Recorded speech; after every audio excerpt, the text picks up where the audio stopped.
já já. E, claro, trazer as informações importantes e a questão também da regra. Mas o jogo em si, Flávio, o Flamengo não fez um grande jogo. O Criciúma conseguiu ali ser melhor do que o Flamengo em boa parte da partida.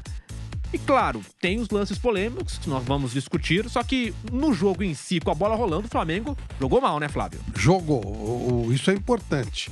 O Flamengo achou um resultado. Ele não jogou para ganhar o jogo, não. Quando muito um empate na base do abafa, o Criciúma jogou de maneira muito mais natural o tempo todo.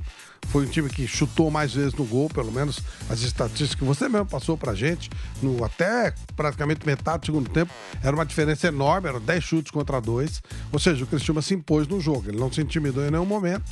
E aí o Flamengo veio na base do abafa, fez um golaço, uma bela jogada da Arrascaeta e o chute do Pedro. E depois esse lance maluco aí que o Barreto provavelmente não conhecia a regra como a maioria, eu realmente nunca tinha visto um lance assim, mas depois você começa a deduzir, você vai deduzindo, né? Objeto estranho, a bola é um objeto estranho, ele joga propositadamente a bola para impedir que o jogador do Flamengo chute, e aí o árbitro foi muito feliz e marcou em cima, deu pênalti bem cobrado pelo Gabigol, e aí não dá para discutir a marcação do gol nem o pênalti. Mas realmente, bola mesmo, o Flamengo não jogou não, ficou devendo. José Manuel de Barros, o jogo fraco do Flamengo hoje, né, tecnicamente, os principais jogadores, né, muito abaixo. O único lampejo ali foi o gol do Arrascaeta, jogada com Vinha, a bola pro Arrascaeta e na sequência o passe pro Pedro. Ali foi a jogada, digamos assim, o lampejo do Flamengo durante os 90 minutos. Uma partida tecnicamente muito ruim, muito abaixo. Repetindo o que já tinha acontecido contra o Fortaleza na derrota por 2-1 no Maracanã. Eu acho que é justo a gente começar dizendo o seguinte: Criciúma jogou muito. Criciúma fez uma grande partida no Mané Garrincha, se impôs diante do Flamengo, jogou de igual para igual no primeiro tempo, no mínimo de igual para igual, mereceu sair vencedor por 1-0 no primeiro tempo. Não deixou o Flamengo jogar e ele jogou. Ele finalizou muito mais. Você deu um número uma hora e estava 9-2. Exato. Eu tenho aqui agora, no primeiro tempo, 11 finalizações do Criciúma, 6 do Flamengo, no primeiro tempo, né? Aí, no jogo todo, deu uma equilibrada, 16 do Criciúma, 15 do Flamengo. Isso aí contando tudo, né? No gol, fora. O Flamengo finalizou mais no segundo tempo, o Criciúma foi o dono do primeiro tempo. E saiu vitorioso por 1-0 e mereceu a vitória parcial por 1-0. Grande jogo do Criciúma. E no segundo tempo ia levando. O Flamengo foi conseguir fazer o primeiro gol quando o Tencate fez duas mudanças, duas alterações, né? Tirou o Alano, que saiu machucado depois de um choque do joelho. Entrou o Ronald e fez uma segunda alteração.